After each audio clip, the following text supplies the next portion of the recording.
دیو حدیث شریف مفهوم د پیغمبر علیه السلام مبارک ته یو اصحابي راغی ویا رسول الله دا نور اصحابه چې کوم اعمال کوي هغه زه هم کوم، یعنې کوم عبادات کوي نو هغه زه هم کوم، نو موږ او هغوی ټول په ثواب کې یو شان برابر یو.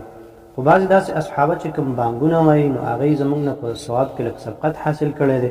نو موږ داسې عمل پکار دی چې مطلب موږ هغوی سره په ثواب کې یو شان شو. پیغمبر علیه السلام مبارک ته فرمایل چې هېڅ خبره نه ده، بس داسې کار کوه چې کله هغه بانګ وایي نو ته د هغې جواب ورکوه،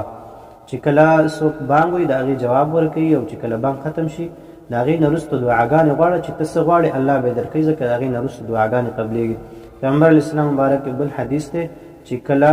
څوک بانګ وایي او څوک جواب ورکوي د هغې نه وروسته دعا کوي نو هغه قبلېږي، خامخا الله یې نه رد کوي، د دعا قبلوي. بل په وخت د جنګ کې چې کله یو مسلمان د خپل دشمن سره یو ځای شي، مقابله بالکل مخامخ شي، د دعا کوي نو الله یې نه رد کوي، خامخا قبلوي.